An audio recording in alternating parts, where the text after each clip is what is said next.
Alors la mi-session approche et si tu écoutes cette vidéo, c'est parce que tu veux vraiment t'assurer de faire partie de la minorité des étudiants qui vont se démarquer pendant la mi-session. On s'entend, la mi-session, ça sépare les étudiants en deux clans. Tu as ceux, la majorité, qui vont procrastiner, qui vont accumuler du retard, qui vont pas se préparer à leurs examens. Tu le sais autant que moi. Mais une petite minorité qui vont vraiment prendre leurs études en main, qui vont commencer à l'avance et qui vont se démarquer pour aller maximiser leurs notes. Et c'est ces personnes-là qui vont vraiment détruire leur mi-session. Et j'espère que tu vas faire partie de ce groupe de personnes. Donc avant de rentrer dans la vidéo, je vais mettre quelque chose au clair.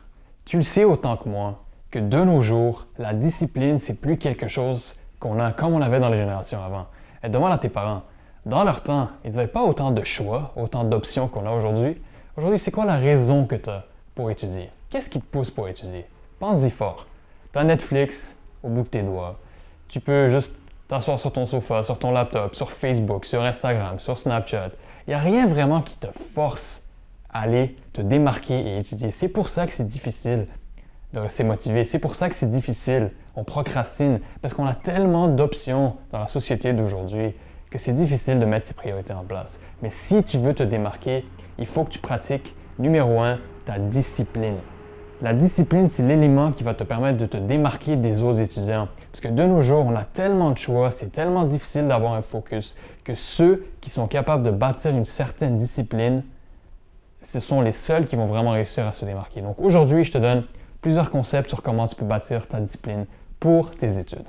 Donc conseil numéro 1, avant même de bâtir ta discipline, tu dois comprendre pourquoi est-ce que tu étudies. Donc si au fond de toi, tu n'as pas vraiment une raison qui est forte, une flamme à l'intérieur de toi, qui vraiment te motive à étudier, ça va être difficile pour toi de bâtir une discipline. Si tu ne comprends pas pourquoi tu fais ce que tu fais, c'est quasiment impossible d'avoir la motivation de combattre la procrastination. Et pense-y, moi quand j'étais au secondaire, je demandais toujours à mon professeur en mathématiques, « Monsieur et madame, ça sert à quoi d'apprendre ça? » Et qu'est-ce qu'il me disait mon prof? « Ah ben Raymond, écoute, tu vas l'apprendre, ça va te servir un jour plus tard. Hein? Donc juste tais-toi, puis apprends-le pour le moment, puis applique-le, sans même comprendre ça sert à quoi. » Puis je n'étais pas motivé pour étudier. Je ne comprenais pas ça me servait à quoi une intégrale, dérivée, les cours que tu as au cégep, dépendamment de ton programme. Mais je vais te donner un truc. Regarde un peu plus loin, regarde un peu plus à long terme. Si tu réussis au cégep, si tu as la cotère que tu as besoin, si tu rentres à l'université dans le programme que tu veux, qu'est-ce qui va se passer dans ta vie à ce moment-là? Essaye d'imaginer un petit peu ton futur proche. Donc à ce moment-là, tu dois comprendre qu'est-ce qui te pousse vraiment à étudier. C'est quoi ta motivation à l'interne? Est-ce que c'est avoir une bonne job, un bon salaire, pouvoir voyager plus tard, redonner à la société, redonner à ta famille, à tes parents? Donc pose-toi ces questions-là à l'interne. Donc avant même de bâtir ta discipline, tu dois avoir un désir à l'intérieur de toi de réussir pour pouvoir bâtir ta discipline. Donc conseil numéro 2, pour bâtir ta discipline, tu dois faire des sacrifices. Donc il y a toi et il y a ton objectif. Et il y a tout ce qui va se mettre entre toi et ton objectif. Donc pour bien réussir, si ton désir à l'intérieur de toi est assez fort, tu dois faire certains sacrifices pour réussir à atteindre ton objectif. Donc, est-ce que c'est Netflix que tu dois couper? Est-ce que c'est YouTube que tu dois couper? Est-ce que c'est un certain jeu vidéo que tu dois couper? Une personne avec qui tu parles au téléphone trop longtemps? Donc, tu le sais. Si tu veux réussir, tu dois faire certains sacrifices. Et on dit que la réussite, c'est pas fait pour tout le monde. C'est difficile la réussite. Il va falloir que tu prennes quelques sacrifices. Et c'est pour cette raison que la majorité des personnes ne sont pas capables de se démarquer au cégep, à l'école, à l'université.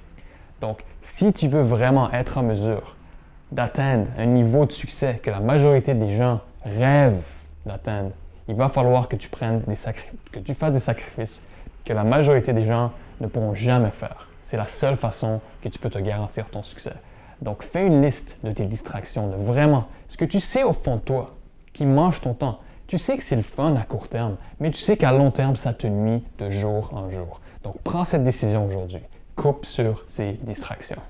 Conseil numéro 3. Pour bien bâtir ta discipline, assure-toi d'étudier dans un environnement qui est propice à l'étude.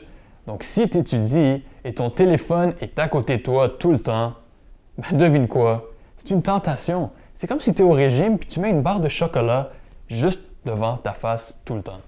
Est-ce que tu es en train de t'aider? Est-ce que tu te simplifies la vie? Non!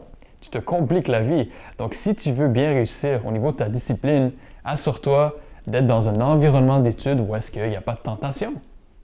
Donc, enlève ton téléphone, enlève ton ordinateur portable, va à la bibliothèque. Si à la maison, tu n'es pas capable d'étudier, il y a toujours des distractions, va à la bibliothèque, reste à ton cégep, trouve une solution à ton cas spécial.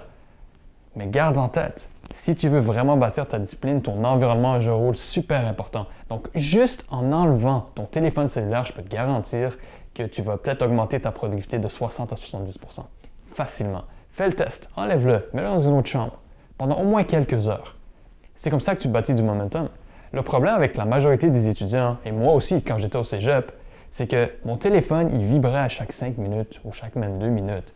Tu ne peux pas bâtir du momentum parce qu'à chaque fois que tu commences un exercice, tu commences à travailler sur ton projet, bien après 2 minutes, il faut que tu coupes ta concentration et que tu mettes la concentration de ton projet à ton téléphone.